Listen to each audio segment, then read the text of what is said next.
mlango wa shetani kuingia. Unanielewa vizuri mwana wa Mungu? Unaweza kuona tuko kanisani na tuko kwenye maombezi na maombi, lakini tabia zetu sio tabia za kumpendeza Mungu, na zinasababisha sana. Uliomba ukapata, na kesho bado unalalamika, Mungu simuelewi kabisa, simuelewi. Lakini nasema yeye si mwanadamu, abadilike. Yeye si mwanadamu, ageuke. Yeye si mwanadamu, ajute. Nini kinasumbua? Sasa hatuna muda wa kuambia Bwana, hebu katengeneze tabia yako ikae vizuri. Inawezekana uzini, inawezekana, lakini kuna tabia ambayo inamuondoa Mungu. Unanielewa vizuri? Inawezekana kweli haupigi umbea, lakini kuna tabia ukikaa namna hii Mungu anakaa mbali. Jamani, haleluya. So tabia yako, vitendo vyako, tunataka kuona hali ya tabia yako. Na moja kati ya vitu ambavyo tunakumbuka kutakasa, lakini tunatakasa dhambi, lakini hatukumbuki kutakasa tabia. Unanielewa vizuri? Kwa sababu tabia ni kitu cha asili. Haleluya. Kama ambavyo mwanadamu anazaliwa na dhambi ya asili ya kutoka kwa Adam, ndivyo ambavyo anakuja pia na tabia za kutoka kwa Adam. Tabia za asili. Ndio maana anasema mwanadamu mwenye tabia ya asili hawezi kupokea mambo ya Mungu. Sasa unaweza kuona uponyaji na tabia yako ni vitu viwili tofauti. Kwa sababu uponyaji unakuja, unataka utafsiriwe kwa tabia ya kiroho. Baraka inakuja, nataka itafsiriwe kwa tabia ya kiroho. Lakini wewe kwa sababu upo kwenye tabia ya asili, ile tabia ya asili inakuzuilia kupokea mambo ya roho. Haleluya. Kwa hiyo tabia zetu ni moja ya mlango wa shetani.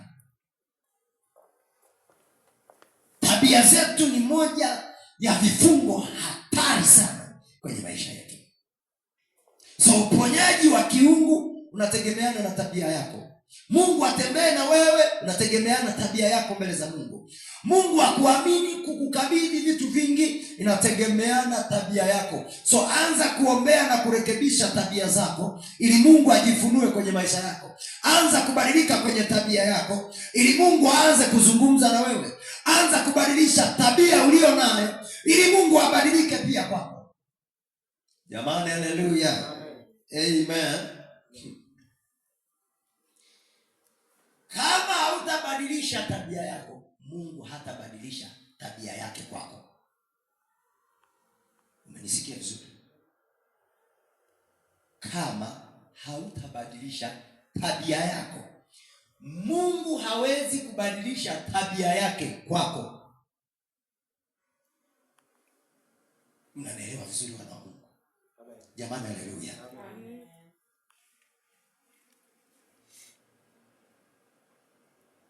Ili Mungu abadilishe tabia yake kwako, badilisha tabia yako kwanza kwake.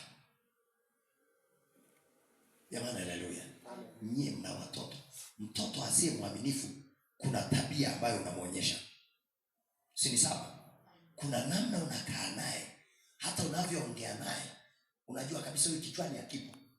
Hakuna kitu.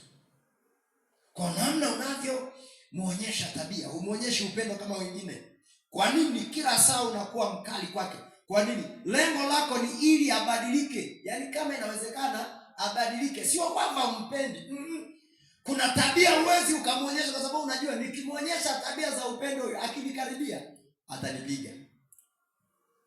Unanisikia vizuri? Kwa kila wakati mnakaa ni simba na chui.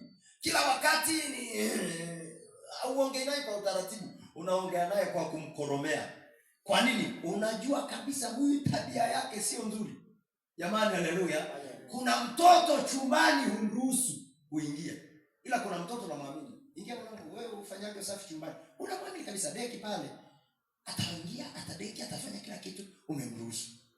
Lakini si kila mtoto unamruhusu kuingia chumbani. Jamani, haleluya. Haleluya. Moja kati ya vitu ambavyo vimetusababishia matatizo mengi ni na hii kwenye maombi na maombezi hatuambiwi.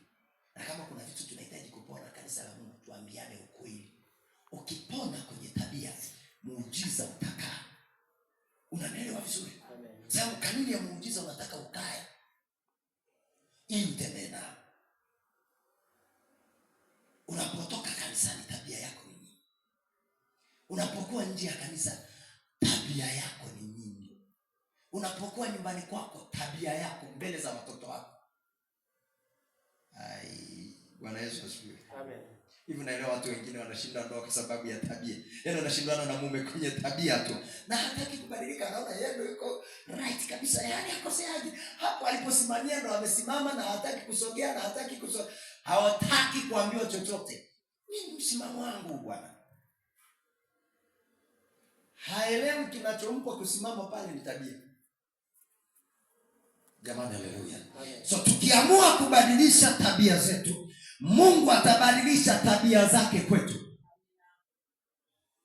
Tukiamua kuombea tabia, Mungu anajua kabisa huyu mwanangu kweli ameombewa na ametabiriwa.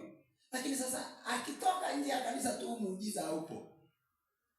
Umeshapeperuka. Ameshakuja adui ameondoa. Jamani, haleluya. Unajua moja kati ya laana za Kiafrika ni tabia. Umenisikia vizuri? Amen. Nuhu alikuwa na watoto wangapi? 4. Kama si 3. Na kwa sababu hiyo mmoja ambaye ni Ham nadhani ndiye ambaye alipoona uchi wa baba yake tabia yake ikawa mbaya. Kilichoathiri pale ni tabia. Mnanielewa vizuri wana wa Mungu? Waone walio na tabia njema walipokuja ndugu zake sasa wewe uchi wa baba ndio kutakaza. Kwanza tutaki kuona alivolala na kulewa, wacha tuendage kinyume nyume. Hapa tunajua hapa ndo amelala. Funika alafu tugeuke sasa ndo tumbebe.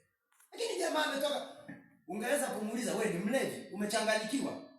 Alianza njoeni muone